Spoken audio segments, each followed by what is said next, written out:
ইরানের পারমাণবিক প্রকল্পগুলোতে যুক্তরাষ্ট্রের সফল হামলার পর এখন যুদ্ধ থামানোই সবচেয়ে উপযুক্ত সময় বলে মনে করছে ইসরায়েল। তবে চূড়ান্ত সিদ্ধান্ত নির্ভর করছে ইরানের প্রতিক্রিয়ার উপর। যুক্তরাষ্ট্রভিত্তিক ওয়াল স্ট্রিট জার্নালকে ইসরায়েলি ও আরব সূত্রগুলো জানিয়েছে, যুক্তরাষ্ট্র ইরানের পারমাণবিক স্থাপনায় সফল হামলা চালানোর পর ইসরায়েল এখন যুদ্ধ থামাতে আগ্রহী। তারা চায় এই হামলার সর্বোচ্চ কূটনৈতিক ও সামরিক সুবিধা নেওয়া হোক।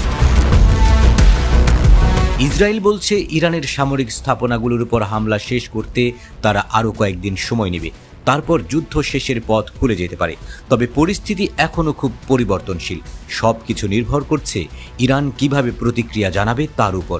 মার্কিন যুক্তরাষ্ট্র ইতিমধ্যেই মধ্যপ্রাচ্যের আরব দেশগুলোকে জানিয়ে দিয়েছে যে ইসরায়েল যুদ্ধ শেষ করতে চায় এবং তারা অনুরোধ করেছে যেন এই বার্তাটি ইরানকেও পৌঁছে দেয়া হয়।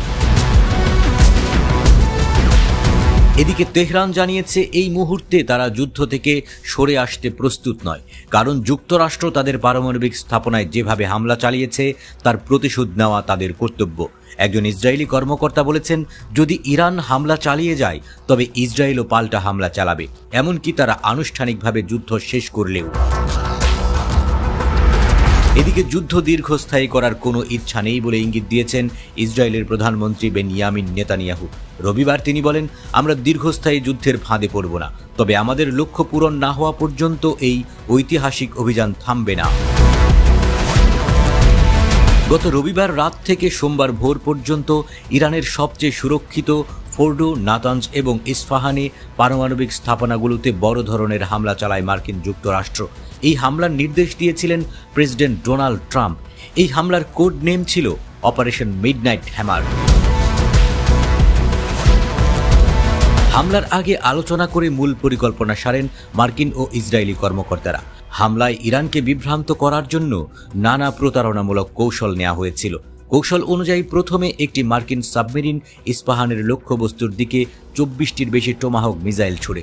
এই সময়ে মার্কিন বিমান বাহিনী ফোর্ডো ও নাতানজের আকাশপথ নিরাপদ করতে আক্রমণ করে। এর প্রায় 1 ঘন্টা 40 মিনিট পর যুক্তরাষ্ট্রের B-2 স্টিলথ বোমারু বিমান ফোর্ডো ও নাতানজে বোমা বর্ষণ করে।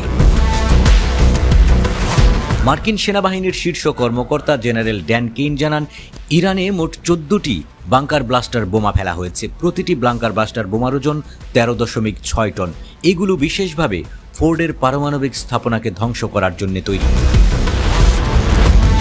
যুক্তরাষ্ট্র এই হামলায় অংশ নেওয়ার পর এটিকে ভয়াবহ অপরাধ বলে উল্লেখ করে চরম প্রতিশোধের হুমকি দিয়েছে ইরান। এর মধ্যেই কাতারের মার্কিন ঘাঁটিতে হামলা চালিয়েছে তেহরান।